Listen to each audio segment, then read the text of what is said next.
Olá, bom dia. Oi, pessoal, bom dia. Grávida morre vítima de bala perdida em bairro da capital. Pamela Soares estava dentro de casa quando foi baleada. O bebê de 7 meses sobreviveu. Amigos e parentes prestam as últimas homenagens ao policial militar morto em bairro de Vila Velha. Soldado Borges participava de uma festa de criança quando foi atingido por tiros. Tráfico via maré. Dentro do barco que navegava diária em Manguezal, havia grande quantidade de drogas. A prisão de um jovem suspeito de estupro virtual. As vítimas eram atraídas pela internet. E o TNT apresenta um projeto que devolve o sorriso a mulheres vítimas da violência doméstica. Dentistas se uniram para cuidar de quem perdeu a autoestima depois das agressões dos companheiros. E a história que vamos contar é comovente. A dona de casa passou por 15 cirurgias no rosto, não tinha mais dentes, mas o sofrimento está perto do fim. Reviravolta no caso da americana encontrada carbonizada na rodovia do Contorno, na Serra. O marido foi preso, apontado como principal suspeito do crime. Amigos do TN mandam fotos e vídeos que mostram o Espírito Santo de norte a sul. Temos até amigo repórter. O clima de insegurança na cidade de Ecoporanga só vem aumentando. As câmeras de monitoramento registraram o momento do assalto. Estamos no ar e você fica com a gente, combinado?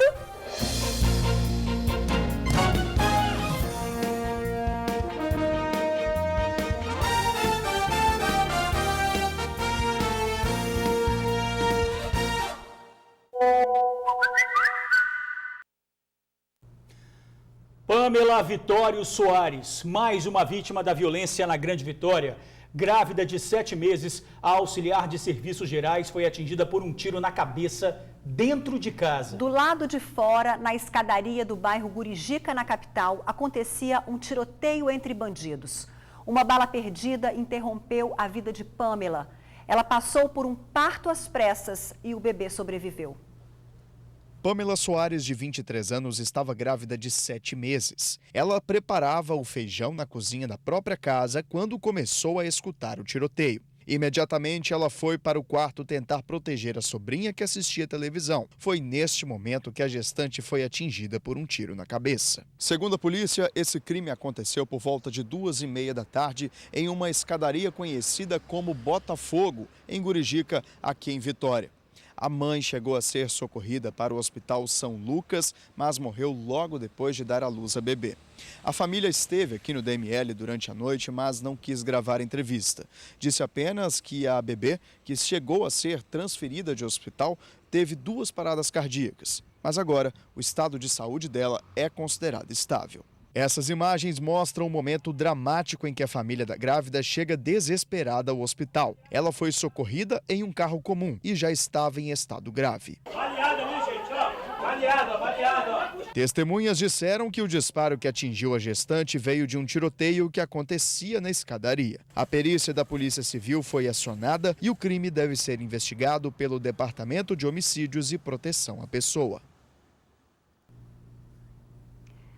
A filha de Pamela, que nasceu num parto de emergência, se chama Laura.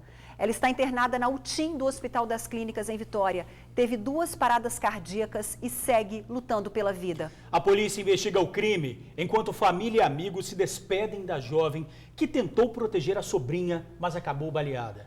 Por causa da violência, Pamela já planejava deixar o bairro assim que a filha nascesse. O corpo de Pamela Vitório Soares, de 23 anos, foi velado na capela mortuária do cemitério de Maruípe, em Vitória, onde a jovem será enterrada. Familiares e amigos que compareceram ao velório evitaram contato com a imprensa. A pedido do que aparentavam ser familiares da vítima, nossa equipe decidiu se afastar da capela onde a jovem é velada. De acordo com informações que nos foram repassadas por funcionários aqui do cemitério, o corpo de Pamela será enterrado às 4 da tarde. O bebê, sobrevivente desta triste história, permanece internado no Hospital Universitário de Vitória. A menina, que agora luta pela vida, foi dado o nome Laura, que já tinha sido escolhido pela mãe. Em entrevista ao jornal A Tribuna, a irmã de Pamela contou que as duas já tinham a intenção de deixar o bairro Gurijica depois que o bebê viesse ao mundo, justamente por conta da violência que acabou vitimando a jovem grávida e destruindo a família. Agora vamos ao vivo à Delegacia de Homicídios para saber as últimas informações sobre a investigação desse crime e o estado de saúde da Laura. Vamos com o repórter Luciano Rosetti. É com você, Luciano.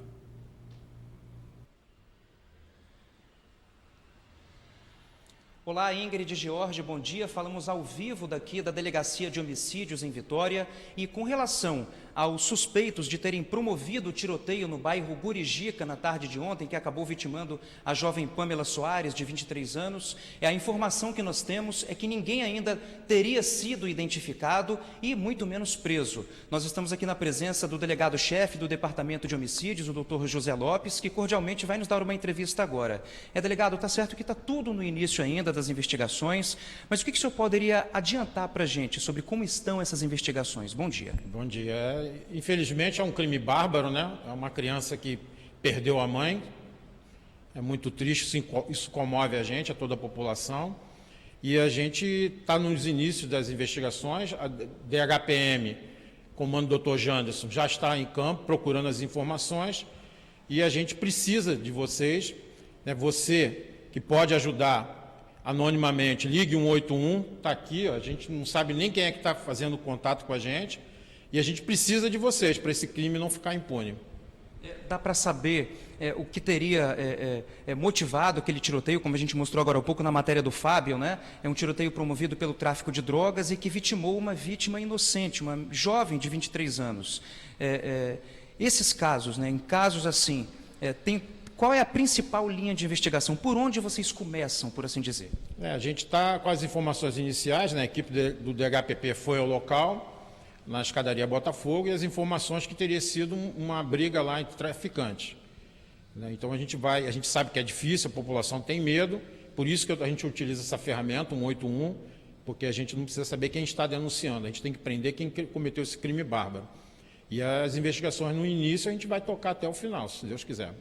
Dr. José Lopes, muito obrigado. A gente acabou de falar com o Dr. José Lopes, ele é delegado-chefe do Departamento de Homicídios e Proteção à Pessoa daqui de Vitória. Como ele ressaltou, esse caso já está nas mãos do Dr. Janderson, né, que é o chefe da DHPM, que é a Divisão de Homicídios contra a Mulher. A gente vai continuar acompanhando, Ingrid e George, daqui a pouquinho voltamos com mais informações, atualizando o estado de saúde da pequena Laura, né, o bebê que acabou sobrevivendo, né, ainda bem, a toda essa tragédia, todo esse drama vivido, né, pela família da jovem Pamela Soares, que acabou falecendo. Daqui a pouco a gente volta com mais informações. Volto com vocês. Valeu, Luciano, obrigado. Como o Luciano disse, daqui a pouquinho a gente volta com novas informações. Pois aí fica aí o alerta, né? Fica aí o pedido da polícia para ajudar. Se você sabe quem promoveu esse tiroteio que terminou nessa tragédia, por favor, não deixe de ligar 181. E agora, nova estratégia dos traficantes para facilitar o comércio de drogas. É o tráfico via maré. É a criatividade do crime. Eles usam barcos para circular nas áreas de manguezal e dificultar a abordagem da polícia. Veja a apreensão em Cariacica. Mais de 1.000 pequenas buchas de maconha e outras 150 embalagens maiores da mesma droga.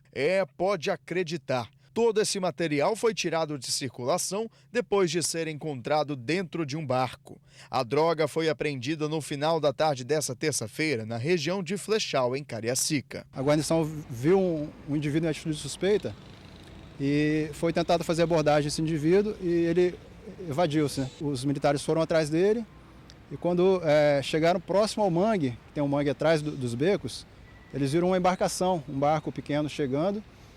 E quando os ocupantes do barco viram os militares, se atiraram dentro do mangue e abandonaram o barco. Quando conseguiram pegar o barco, verificaram uma grande quantidade de entorpecente, maconha e uma arma de fogo dentro desse barco. Ainda segundo a polícia, essa apreensão aconteceu em uma região conhecida pelo intenso tráfico de drogas, o que caracteriza a ousadia dos criminosos de tentar traficar utilizando, inclusive, um transporte marítimo. Algumas vezes a gente consegue informações, denúncias anônimas, que realmente eles utilizam essa área de mangue, que é uma área de difícil acesso, para fazer essa preparação da droga e trazer para a margem. Então, já de posse dessas informações, os militares foram lá fazer essa abordagem e conseguiram lograr êxito. Fala sério, se esses traficantes usassem toda essa criatividade no trabalho, talvez fossem longe, né? Mas querem dinheiro fácil, que no final leva ao mesmo caminho, prisão e até morte. Pois é, no caso de hoje ninguém foi preso, mas continuando no emprego do crime, entre aspas, né? É o destino certo. Tráfico via maré, mais uma modalidade para a polícia combater. Em Pancas, noroeste do estado, uma tragédia. Um caminhão bateu em 3 veículos, entre eles 2 viaturas, atropelou e matou uma mulher e feriu outras 2. O motorista perdeu o controle do caminhão carregado com sacas de café. O veículo desceu a ladeira e atropelou as 3 mulheres numa calçada e, em seguida, bateu em 2 viaturas que estavam paradas. Apesar da destruição, nenhum policial se feriu. Um terceiro carro também foi atingido. Uma das vítimas seguia para a igreja e morreu a caminho do hospital. O caminhoneiro ficou preso às ferragens e foi levado para um hospital de Colatina. A polícia ainda investiga as causas do acidente, mas a princípio o caminhão teria ficado sem freio. Olha, no mês passado a gente falou aqui no TN do caso de uma diarista que desapareceu. Um corpo carbonizado encontrado na rodovia do Contorno, na Serra, seria o de Lena. O marido dela chegou a contar sobre a angústia da família. Agora, ele foi apontado pela polícia como principal suspeito do crime. A informação foi obtida com exclusividade pela nossa equipe. Leonardo Domingos, de 43 anos, foi detido hoje pela manhã e encaminhado à delegacia. O corpo da americana Lena Oculani, de 36 anos, foi encontrado carbonizado na rodovia do Contorno, na Serra. Lena teria saído de casa no último dia 23 para ir ao trabalho e desapareceu. O marido chegou a declarar que costumava acompanhar a mulher até o ponto de ônibus, mas naquele dia ela foi sozinha. Numa entrevista ao TN, a filha falou da angústia. Acreditava que a mãe tinha sido vítima da violência nas ruas. Hoje em dia, por a gente ser mulher, ou independente disso, só por a gente existir, a gente sai na rua com medo. E a gente não sabe quem está do nosso lado. Minha mãe trabalhava muito, mas dentro do ônibus pode ser que exista algum tipo de ser humano que acabou fazendo uma coisa dessas com ela. Ou ela estava na rua, alguém simplesmente fez isso porque quis. Lena teria sido morta dentro de casa pelo marido, que em seguida se livrou do corpo, encontrado queimado. Vestígios de sangue da diarista teriam sido encontrados no carro de Leonardo. O casal tinha uma filha de 1 ano. Lena já era mãe de outras 2, de 18 e 16 anos. Que desfecho, hein? O suspeito do crime continua sendo ouvido na delegacia. A gente viu que na entrada, vou pedir até para rodar as imagens, vocês estão vendo aí, ele estava com a filha de 1 ano do casal no colo. O delegado Janderson Lube é quem comanda as investigações. E nós ligamos agora há pouco para a filha mais velha da americana. Ela tinha acabado de saber da notícia de que o padrasto é apontado como autor do crime. Ela ficou surpresa e ainda mais triste com o desfecho dessa história. Olha, mais um caso com informações da nossa repórter Suzy Faria, que descobriu exatamente que ele tinha acabado de ser preso, não é isso, Ingrid? É isso aí, uma informação exclusiva e que você confere mais detalhes no Ronda Geral. 2 jovens que desapareceram depois de entrar no Rio Doce, em Minas Gerais, são encontrados mortos. Os corpos foram localizados pelos bombeiros perto de uma queda d'água no leito do rio. Alexandre Ferreira, estudante do IFES de Colatina, foi reconhecido pelos pais. Ele havia desaparecido no último domingo, depois de entrar no Rio Doce, na cidade de Aimorés, junto com 3 amigos. Os jovens foram arrastados pela força da água. O terceiro rapaz ainda não foi encontrado. E também teve afogamento em Vila Velha. Um idoso de 65 anos morreu afogado na Barra do Jucu hoje cedo. 3 viaturas da Guarda Municipal deram apoio à Polícia Civil e Militar para retirar o corpo. A vítima estava com a carteira de identidade no bolso e foi identificada como José Ferreira de Souza. Ainda não há detalhes de como o senhor se afogou no mar. Quando a educação vira caso de polícia, é mais uma fase da Operação Mestre Oculto. O Ministério Público Estadual está combatendo o esquema que libera diplomas falsos. 2 mulheres foram presas no norte do estado, uma em Linhares e a outra em Pinheiros. Elas são ligadas a instituições de ensino. O esquema que facilita a liberação de diplomas falsos tem um objetivo: conseguir vaga em cargos públicos.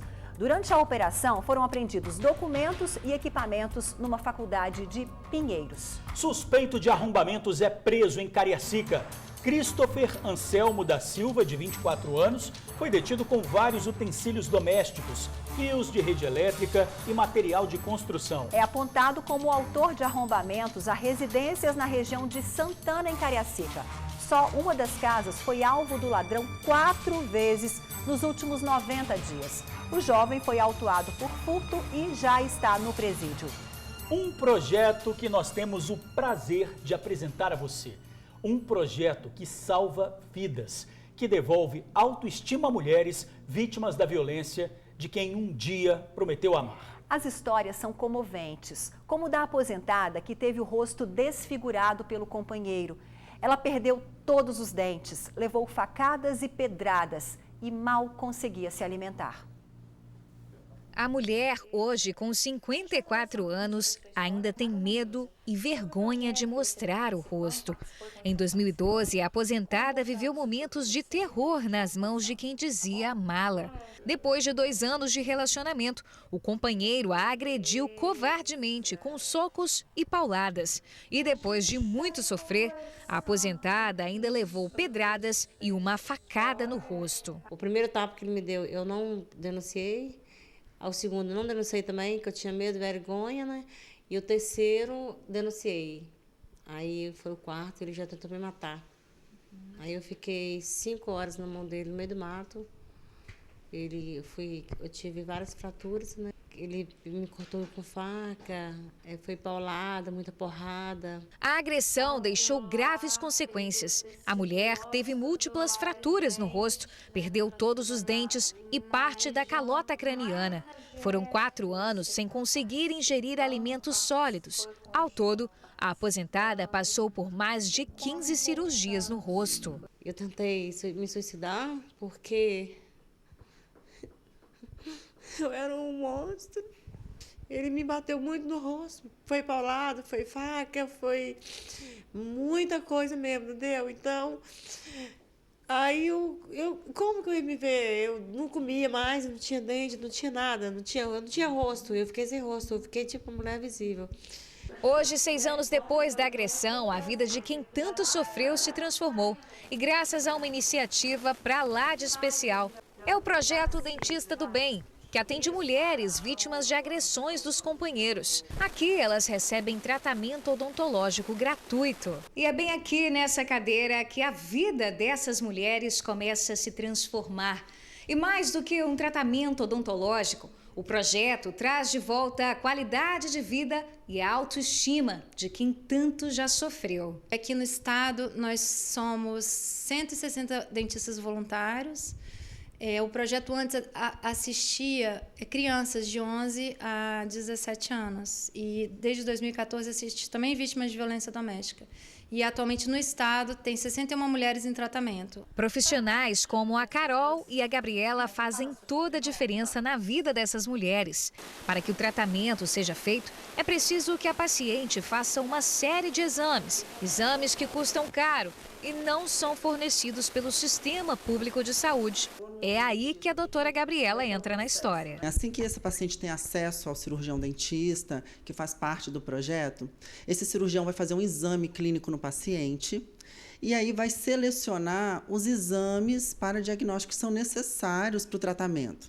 Por exemplo, se o paciente teve várias fraturas, é necessário uma tomografia computadorizada. Se vai colocar implantes, é necessário uma tomografia também. Todos esses exames que foram solicitados pelo cirurgião dentista, que são exames por imagem, nós vamos fornecer, gratuitamente, como voluntário para esse paciente. E para participar do projeto, é preciso, antes de tudo, coragem de denunciar o agressor e seguir em frente. A primeira coisa que ela tem que fazer é procurar uma delegacia de mulheres, prestar queixa da violência. A partir de então, essa mulher vai ser encaminhada para o CREAS ou para qualquer outro local de assistência social e aí ela chega até a gente. Primeiro tapa, elas não vai logo e denuncia, entendeu? Porque o segundo eles pedem perdão, você perdoa. Né? Aí eles pedem desculpa, você desculpa. Ah, não é nada não. Depois vem em cima um tapa, vem uma facada, aí vem a morte, entendeu? Então eu acho que Primeira coisa, ela tem que denunciar, não ter vergonha, não ter medo. As marcas da violência aos poucos são amenizadas. E hoje a mulher que tanto sofreu volta a sorrir. Agora a vida nova, sorriso novo, né? E eu ganhei assim... Eu ganhei a beleza mais do mundo, que foi minha vida, né? E hoje eu sou uma mulher feliz porque eu tenho um dente, eu sou uma mulher rica, porque eu me alimento, entendeu?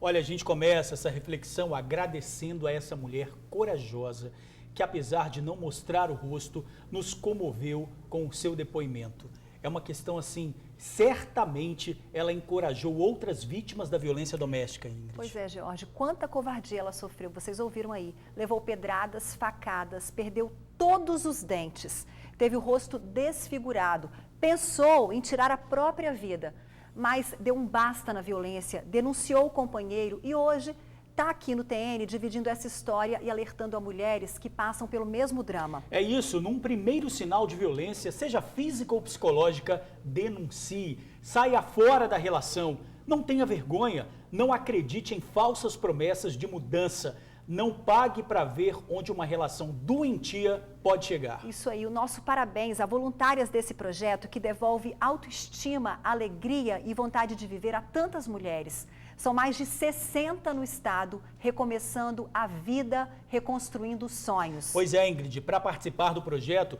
a gente ouviu aí na reportagem, é preciso dar o primeiro passo. É vítima da covardia dentro de casa? Denuncie. Aí é feita uma triagem e você pode ser selecionado. A nossa personagem que sofreu tanto, desejamos vida longa, sorrisos. O pior passou. Agora é compartilhar a coragem de quem superou a falta de amor. E o nosso, mais uma vez, muito obrigada. E nós voltamos a falar sobre a morte de uma jovem vítima de bala perdida. Pamela Soares, de 23 anos, estava grávida de 7 meses. Ela assistia TV dentro de casa com uma sobrinha quando foi atingida por um tiro na cabeça. Foi no bairro Gurijica, em Vitória. Pamela foi socorrida, mas não resistiu. O bebê nasceu e continua internado. As imagens que você está vendo mostram um momento dramático em que a família da vítima chega desesperada ao hospital. Uma cena triste. É mais uma jovem que perde a vida, vítima da violência. Um tiroteio perto da casa de Pamela provocou a morte da jovem. Ela esperava uma menina que está internada no Hospital das Clínicas, em Vitória. E depois desse tiroteio que terminou em tragédia, como estão a rotina no bairro e as investigações? E o estado de saúde da pequena Laura? Voltamos ao vivo com o repórter Luciano Rosetti. É com você, Luciano.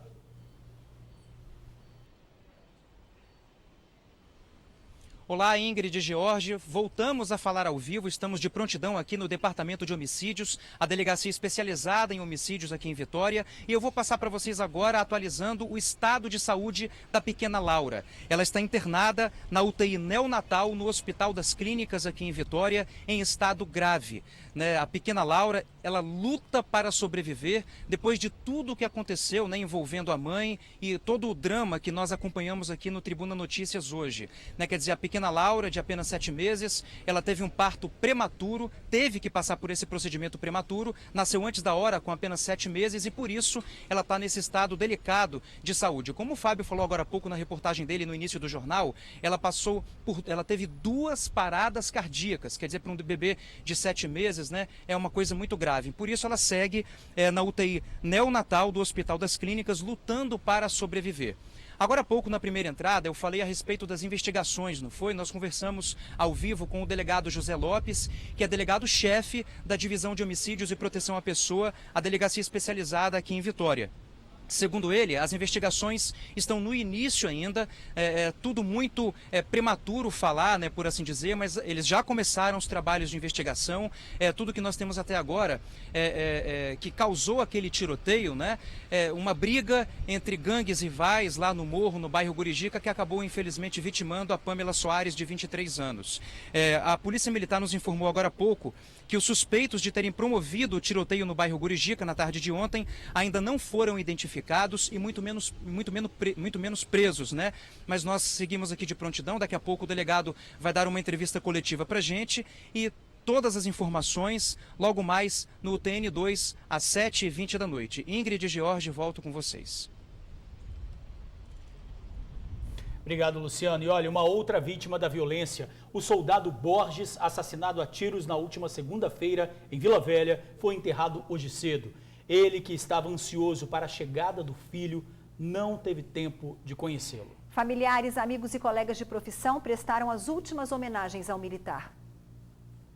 Dezenas de pessoas, entre familiares, amigos e colegas de farda, se despediram nesta manhã do soldado Walter Anderson Borges da Silva, de 29 anos. O enterro do militar foi no cemitério de Santo Antônio, em Vitória. O corpo chegou em um cortejo que teve a participação de policiais de outras forças de segurança. A família preferiu o silêncio. Uma vizinha de Walter comentou que o policial era conhecido pelos mais próximos como Birinha. É uma perda muito grande para todo o bairro todo, tá em luto. Pensa numa pessoa alegre, era ele.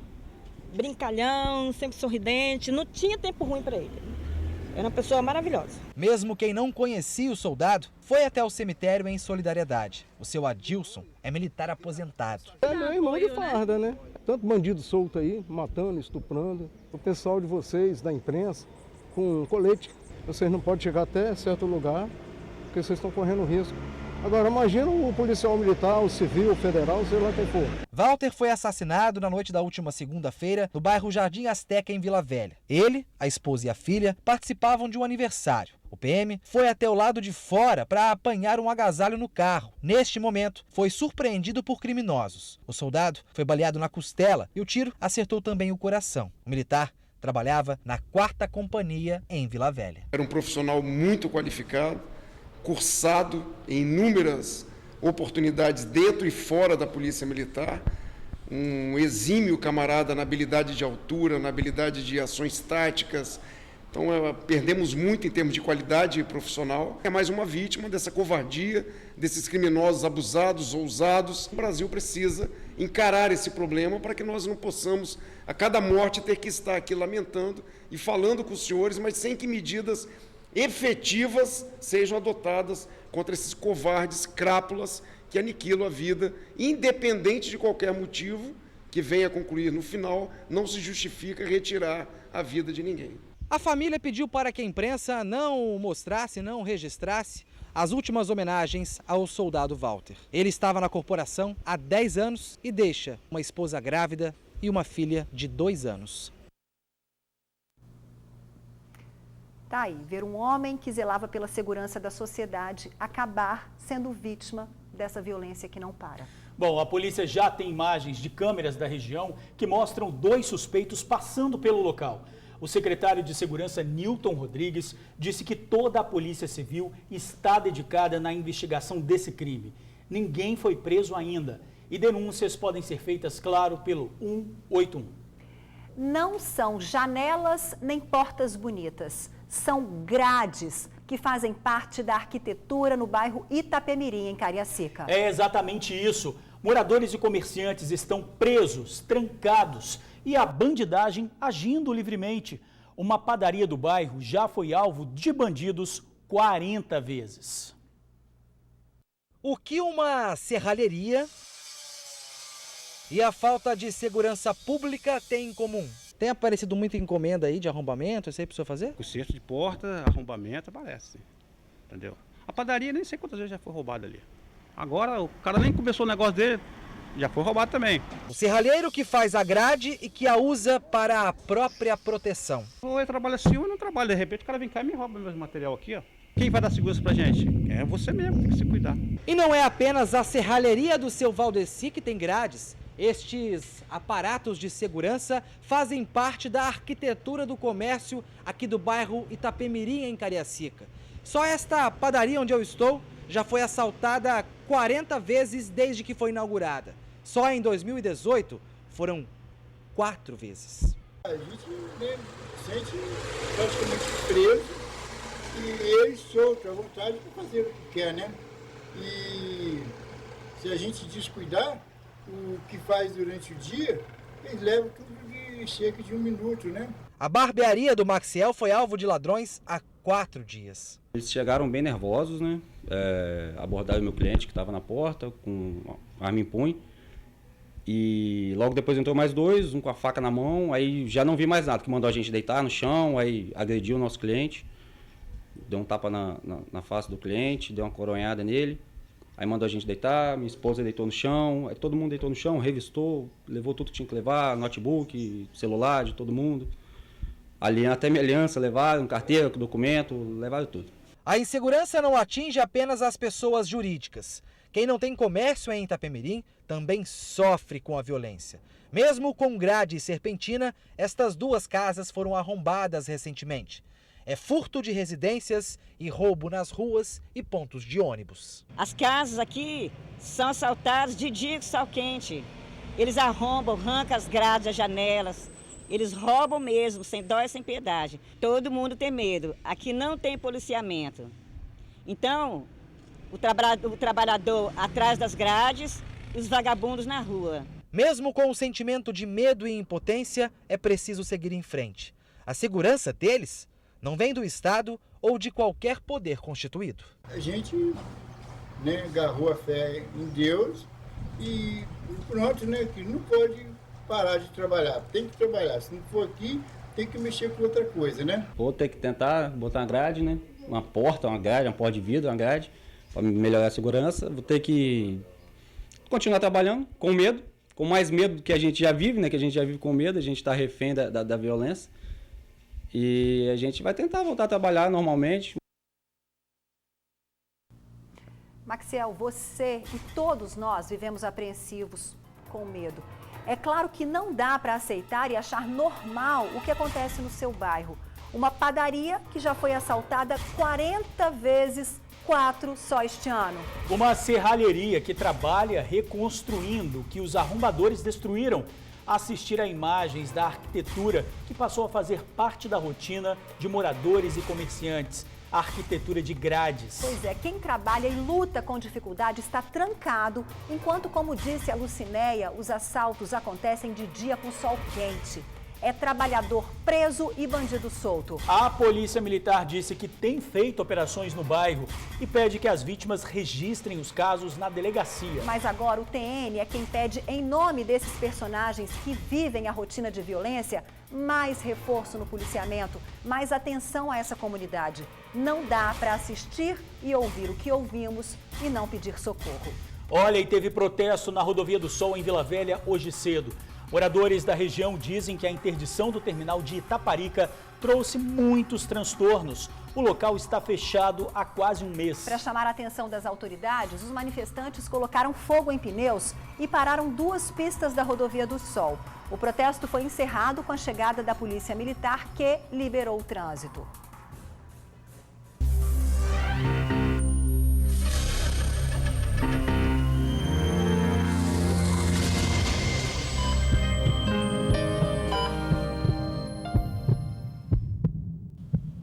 O posto de saúde de Campo Verde, em Cariacica, funciona num bom prédio, com boa capacidade de atendimento, mas deixa a desejar. Tem sala de vacina, o que seria ótimo em plena campanha contra sarampo e pólio. Mas cadê as doses? Cadê as doses? Os moradores precisam procurar as unidades de bairros vizinhos. Além disso, reclamam da dificuldade para conseguir consulta. Carmen chegou cedo na unidade de saúde de Campo Verde, em Cariacica, para tentar se vacinar. Só que não tem vacinação, não tem vacinadora para vacinar, né? Mesmo assim, em campanha de sarampo, porque está todo dia na mídia, nós não temos vacinas no posto. A unidade de saúde aqui de Campo Verde possui sim uma sala de vacinação, mas há 4 anos não consegue contratar um profissional capacitado para reativar o serviço. Por isso, muitos que chegam aqui são encaminhados a outras unidades de saúde de Cariacica, às vezes um pouco distantes.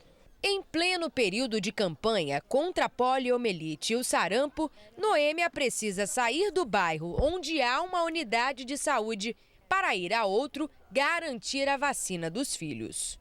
É lá em Cariacica sede. Tem que ir lá vacinar. Eu tenho um bebê de 4 meses. Toda vez que eu preciso vacinar, eu tenho que ir lá, que não tem vacinação. Por quê? O que eles dizem? Olha, eles não falam por quê, só falam que não tem vacina. Mas a falta de vacinação não é o único problema da unidade de saúde de Campo Verde. Não tem médico, é 5 fichas para pediatra, igual 7 fichas para clínico geral. Hoje mesmo, para mim conseguir para dentista, eu tive de vir 2 horas da manhã para conseguir, são 8 fichas. Aqui não existe remédio, tá uma calamidade. Há 4 anos a unidade de saúde funciona, tem a sala, tem o material, mas não há um profissional para atender a população. Como você viu os outros depoimentos, as pessoas vêm 2 horas, 3 horas da manhã em busca de uma ficha, em busca da vacinação, que é um direito, e não conseguem. Incrível, uma unidade de saúde com uma estrutura física tão boa. Pena que os serviços não oferecem a qualidade esperada e merecida pelos moradores. Quanto à falta de médicos, a prefeitura disse que uma médica está em férias, por isso o número de fichas distribuídas caiu esse mês. Ela volta ao trabalho no dia 27. Já em relação à falta de vacina, disse que a sala está fechada por falta de profissionais para assumir. No último processo seletivo, nenhum candidato se mostrou qualificado para o atendimento. A prefeitura estuda outras alternativas para preencher o quadro de vacinadores. Um homem foi preso acusado de estupro via internet. Ele dizia ter fotos íntimas das vítimas e ameaçava publicar caso as mulheres não fizessem o que ele queria. Na casa dele, em Cariacica, foram encontrados vários materiais, entre eles um caderno com e-mails. A polícia já investiga 13 casos envolvendo o homem, mas o criminoso mesmo disse que teria feito mais de 50 vítimas. Tainá Lopes tem os detalhes. As investigações começaram em junho de 2017. Uma vítima procurou a Delegacia de Repressão aos Crimes Cibernéticos e disse que estava sendo chantageada por um perfil na internet. A polícia chegou até o responsável pelo perfil, Breno da Silva Vieira, de 22 anos. De acordo com as investigações, ele estuprava através do ambiente virtual mulheres maiores e menores de idade e utilizava 2 técnicas para cometer os crimes. Como o delegado explica. Ele enviava um link para a pessoa, para a vítima, com uma informação falsa. Por exemplo, suas fotos vazaram na internet, confira aqui para ver a veracidade. Então, como esse link chamava a atenção da vítima, a vítima clicava no link e a partir daquele momento o Facebook era hackeado e ele tinha acesso ao Facebook da vítima. A primeira coisa que ele fazia é procurar se naquele Facebook, nas conversas da vítima, havia alguma imagem que a vítima estivesse em algum ato íntimo. Em havendo, ele solicitava novas imagens sob pena de divulgação dessas imagens, né, no próprio Facebook. Então, tem alguns casos em que ele fazia exigência de tarefas, ele exigia que a vítima, por exemplo, realizasse 20 tarefas relacionadas ao envio de fotos ou vídeo íntimos. E mesmo a vítima cumprindo essas tarefas, ele não satisfeito, depois criava um perfil da vítima falso ou utilizava o próprio perfil da vítima, considerando que ele tinha esse acesso, em função do Facebook estar hackeado, e fazia a divulgação das fotos, inclusive marcando amigos e parentes para que todos tivessem acesso àquelas fotos.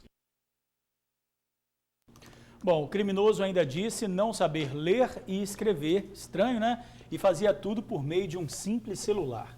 Quem suspeitar que tenha sido vítima dele deve denunciar.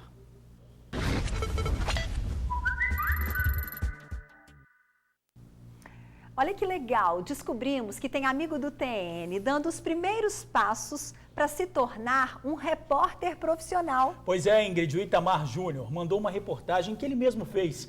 Itamar mostra um assalto em Ecoporanga. O clima de insegurança na cidade de Ecoporanga só vem aumentando. E no último domingo aconteceu mais um assalto. As câmeras de monitoramento registraram o momento do assalto. Veja que o veículo passa pela rua e um dos assaltantes já desce do veículo portando arma de fogo em suas mãos e vai em direção a Eliseu e anuncia o assalto. Eliseu, assustado, sem nenhuma reação, já entrega sua moto. Chato ter que fazer matéria de insegurança, né, Itamar? Muito obrigada por enviar o vídeo, viu?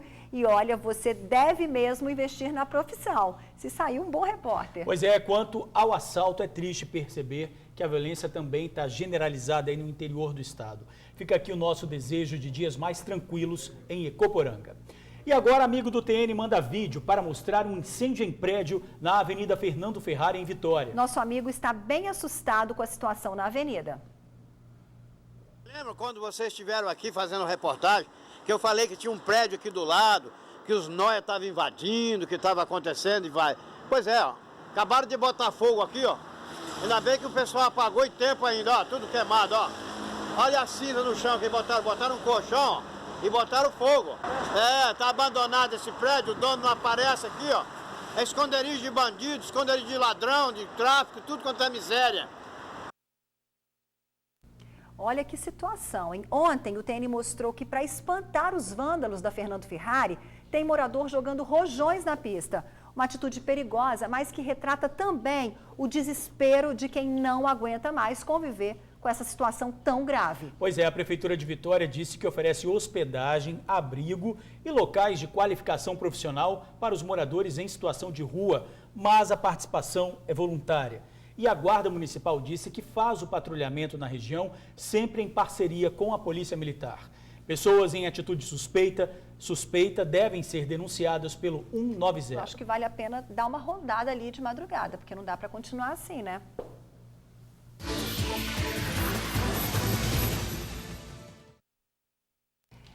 Quarta de empregos e, claro, possibilidades. Há vagas para advogado, assistente de controle, mecânico de manutenção, subgerente de salão e técnico em automação.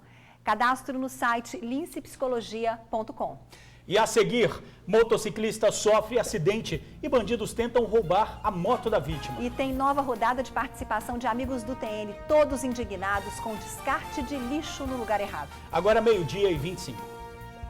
Enquanto bombeiros e polícia faziam atendimento num acidente, ladrões tentaram roubar a moto do acidentado. O motociclista recebia socorro numa avenida de Cachoeiro de Itapemirim. Ele se envolveu numa batida com uma caminhonete. Eis que chegam ao local do acidente 2 motociclistas. Eles se aproximaram e tentaram levar a moto do acidentado.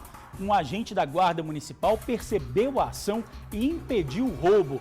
E olha que a dupla insistiu no furto, hein? Mas vendo que a situação não ficaria boa para o lado deles, os espertinhos fugiram.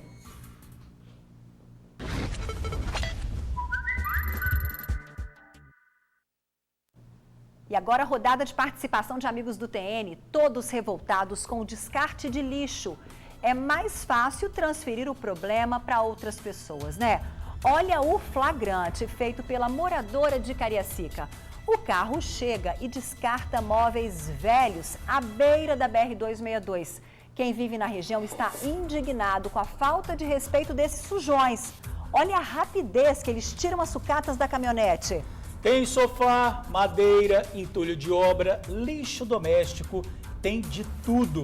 E o pior, quem vê tudo isso acha que a área está liberada e descarta mais sujeira.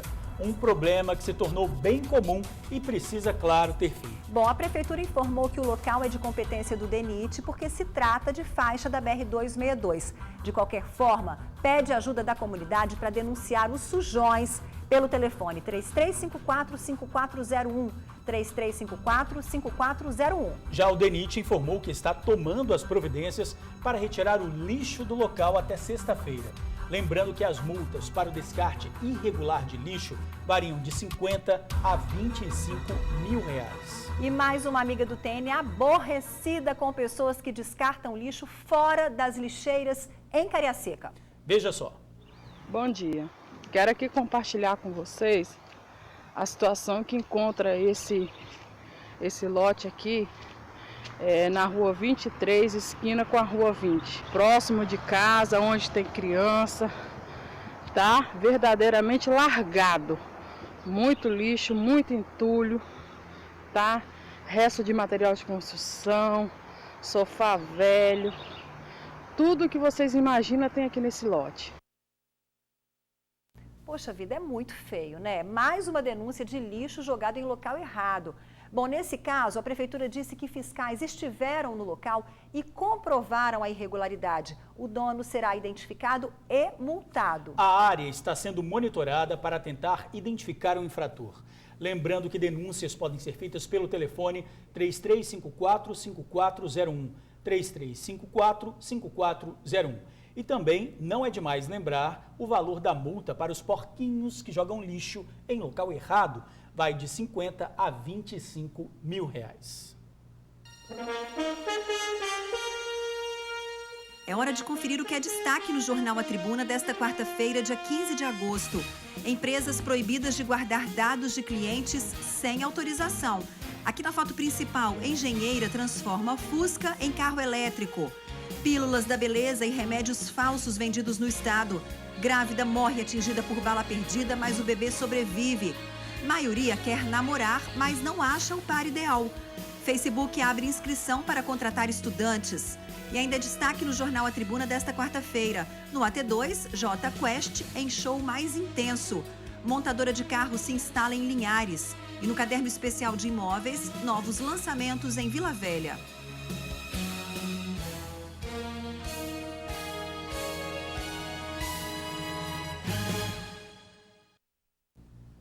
Olha, o Gabriel tem um problema que o deixa muito preocupado e curioso também. O coração dele, George, acelera muito mesmo quando está parado. Dr. João responde o que pode ser.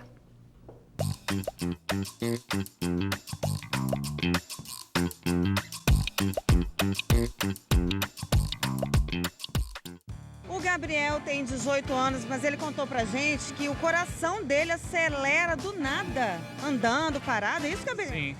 Às vezes eu posso estar sentado na sala sem fazer nada, meu coração dispara e não para, começa a doer muito. Aí eu falo com meu pai acha que, assim, é falta de ar, mas não é. Eu fico assim, toda coisa, aí de repente para. Dói muito mesmo? Dói demais. Doutor João, o que pode ser, tadinho? Gabriel, vamos começar pelo nervoso. Se o nervoso não tiver nada a ver com isso aí, se mesmo se você estiver absolutamente calmo, você sentir o coração acelerado e dor, provavelmente você deve ter alguma alteração valvular no coração. Não é alteração de coronária, não é vascular, é alteração de válvula. Então, provavelmente você deve ter uma coisa que a gente chama de prolapso de válvula mitral. Esse prolapso de válvula mitral costuma dar taquicardia, o coração começa a bater errado e costuma dar problema e dor. Seria recomendável você fazer uma avaliação com um cardiologista, ele descobre rapidinho, se o seu coração não tem absolutamente nada ou se você tem uma coisa chamada prolapso de válvula mitral, que é frequentíssima, é mais frequente que você imagina. Mas já vou lhe adiantar, não é nada sério não, tá bom, meu irmão? Tá? Tudo bem. Que bom, né? Obrigado. Abraço, Gabriel.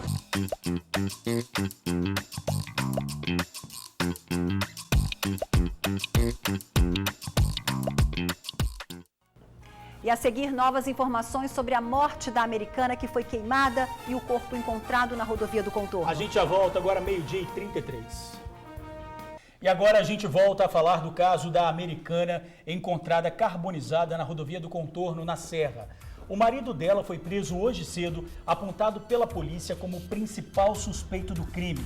A diarista desapareceu no último dia 23, quando seguia para o trabalho. Lena Roculani, de 36 anos, teve 2 filhas de um primeiro relacionamento e agora parecia viver dias mais tranquilos na companhia do novo companheiro. Leonardo Domingos, de 43 anos, chegou a lamentar a morte da esposa. Disse que a filha chorava sentindo falta da mãe. Agora aparece como o autor da morte. Ele teria espancado a mulher dentro de casa e depois queimou o corpo às margens da rodovia do Contorno, na Serra. Nesse momento, Leonardo é ouvido pelo delegado Janderson Lube. A reportagem completa você acompanha no Ronda Geral com Débora Moraes. Não é isso, Ingrid? É isso aí. A gente fica por aqui. Amanhã estaremos de volta às 11h45 esperando a sua companhia, tá bom? E eu te espero logo mais às 7h20 no Tribuna Notícias, segunda edição. Agora, Débora Moraes com uma exclusiva, né, Débora?